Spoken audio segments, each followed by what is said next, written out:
Hello, hello, hello, mike testing, hello. সবাইকে স্বাগত জানাচ্ছি, আমি জিহাদ। আজকের এই ভিডিওতে আপনাদেরকে আমি দেখাবো কীভাবে কারেন্ট জালে ছোটো মাছ ধরে বাড়ির পাশের নদী কিংবা বাওরে। তো আজকে আমার পাশের বাড়ির নানা, ওনাকে আমি আগেই বলে রেখেছিলাম যে আজকে আমি ওনার সাথে আসলে যেতে চাই, যেটা আপনারা ভিডিওর শুরুতে দেখলেন যে নতুন একটা জাল উনি প্রস্তুত করছিলেন। তো বাড়ির সামনেই যেহেতু, নানা বাড়ির সামনেই যেহেতু বাওর, তো আমিও চলে আসলাম, বেশি সময় লাগলো না ওনার সাথে সাথে। এর মধ্যে হচ্ছে আমরা আজকে ছোটো বাওরেই পাতবো, কারণ পানি আসলে কিন্তু থাকার কথা ছিল না, পানি একদম শুকিয়েও গিয়েছিল। কিন্তু পরবর্তীতেই যে গত 5-6 দিনের বৃষ্টিতে মানে এত বেশি পানি আবার দেখা যাচ্ছে, তো মানুষ তো এক হিসেবে আসলে আবার যে মাছ ধরবে এটা আসলে ভাবনাতেই কারো ছিল না। তো এখানে আসলে অনেক মানুষ মাছ ধরেন, অনেকেই আছেন যে জীবিকার প্রয়োজনে মাছ ধরেন। দেখা যায় যে এই মৌসুমে আসলে বর্ষার মৌসুমে সেভাবে কোনো কাজ থাকে না, যেহেতু সবাই খেটে খাওয়া লোক। আবার অনেক আছেন যে শখের বশে করেন, যেমন আমার এই নানা।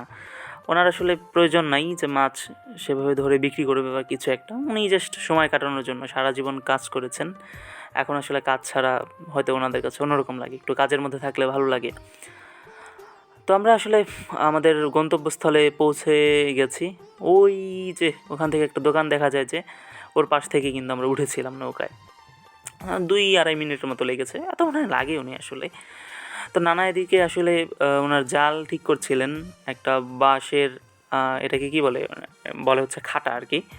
তো বাঁশের একটা টুকরা মূলত, এটা দুই পাশে বেঁধে এর মাঝে হচ্ছে জালটা বিছিয়ে দিতে হবে, যেমন নানা এখানে এই কাজটা করছেন। এই বাওর উনি নানা জাল বাঁধতে বাঁধতে, আপনাদের আরও একটা গল্প বলি, সেটা হচ্ছে এই বাওর নিয়ে অনেক স্মৃতি আছে। যেমন ছোটোবেলায় আমার যেটা হতো, যে আমার সমাবেশে আরও একজন ছিল, তো ওর আর আমার কাজ ছিল একটাই, সেটা হচ্ছে জোয়ারের পানি আসলে আমাদের প্রত্যেক দিনের ডিউটি ছিল যে কে আগে গিয়ে পানিটা মার্ক করতে পারে, যে কোন দিন পানি একটু বাড়লো, কোন দিন কমলো, দেখা যেত যে এভাবে মানে খুবই আনন্দ লাগতো। আর এখন তো আসলে অনেক বছর যাবৎ পানি হয় না, আমি আপনাদেরকে আরও একটা ভিডিওতে বলেছি বাওয়ারের ব্যাপারে। তো তো তখন তো অনেক পানি হতো নিয়মিত, মানুষ এখানে সারা এই যে যেই পানিটা দেখছেন এখানে আসলে পাট লাগানো ছিল। অবশ্যই এখন কমে গিয়েছে, পাট লাগানো মানুষ ওইভাবে করে না লস টস দিয়ে। তো যাই হোক, তো এখানে অনেক পানি থাকতো, তো এবার অনেক বছর পর পানি আসছে, তো বেশ ভালো লাগছে আর কি। তো জালটা আসলে প্রায় পাতা শেষ, তো নানা আসলে ওই ঠিক মতো ডুবিয়ে দিতে নিচে নেমে গেলেন। উনি আসলে ডুবে ডুবে দিচ্ছেন এখন। তো আমি এই ফাঁকে একটু নিজের ফুটেজ নিচ্ছিলাম, এক পিচ্চিকে বলে আমি আসলে ভিডিও করছিলাম। কালো মানুষ তো, এই জন্য আপনারা দেখতে পাচ্ছেন না, আবার সন্ধ্যা হয়ে আসছে, গধূলির বেলায় তো আমরা এসেছিলাম, এই হচ্ছে বিষয়। তো পরবর্তীতে আসলে শাপলার কাছে গেলাম। তো শাপলা মানে শাপলা কোনো মেয়ে না, শাপলা এখনও ফোটেনি, শাপলাটা আসলে সকালবেলা ফুটবে। তো এখনও আসলে এভাবেই আছে। শুভ সকাল বলতে বলতে সকাল হয়ে গেছে।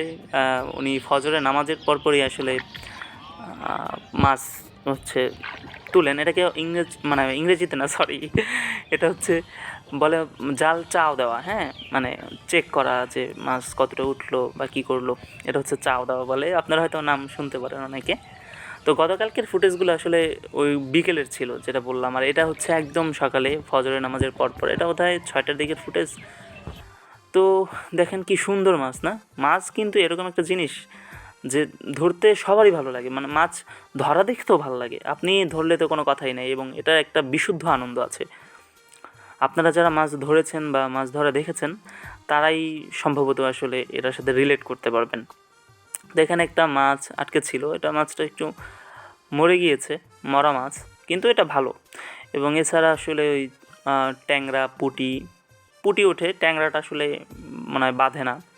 আর একটু বড় যে জালগুলো আছে 1.5 ইঞ্চি 2.5 ইঞ্চি, ওগুলোতে আসলে নলা, তারপর হচ্ছে আপনার তেলাপিয়া, এগুলো ওঠে। তো এগুলো হচ্ছে 1/2 ইঞ্চি, তো এখানে আসলে তো বড় মাছ ওঠে না। তো ওনার আসলে জাল কালকে যেটা নতুন আপনারা দেখেছেন পাতা, ওটা বাদেও আরও ছিল, তো ওগুলো পেতেছিলেন। যাই হোক, এই ফাঁকে আমি আবার ওই যে কালকে যে আপনাদেরকে দেখিয়েছিলাম শাপলা, তখনও ফোটেনি, একটু মাথা বের হয়েছিল, এটা আসলে সকাল হতে না হতেই ফুটেছে। তা আমি আসলে লোভ কেন সামলাবো বলেন, আমি নিজে নিয়ে নিলাম, কারণ ছোটোবেলায় আসলে অনেক স্মৃতি ছিল। তখন আমার নানাদের নৌকা ছিল, এতে নৌকা নিয়ে চলে আসতাম আর শাপলা তুলতাম। এই যে দেখেন, সেই আগের দিনের মতোই আমি আসলে একটা একটা করে শাপলা তুলছিলাম আর নৌকার উপরে রাখছিলাম। আমি একটু পর আবার চলে আসি, তো নানা এখানে, ওই নানা আবার আসছেন, উনি মাছ নিয়ে। এই হচ্ছে মাছ, দেখেন কত সুন্দর না? মানে মাছ দেখলেই ভালো লাগে, এত বিশুদ্ধ মাছ, কারণ এর মধ্যে কোনো ভেজাল নেই। অবশ্য আজকে মাছ কম পেয়েছিলেন। যাই হোক, পরবর্তী ভিডিও দেখার জন্য আপনাকে আমন্ত্রণ। আপনি আমার ভিডিওটা লাইক, কমেন্ট অ্যান্ড শেয়ার করে দিয়েন, তাহলে আমি অনেক বেশি খুশি হব। টাটা।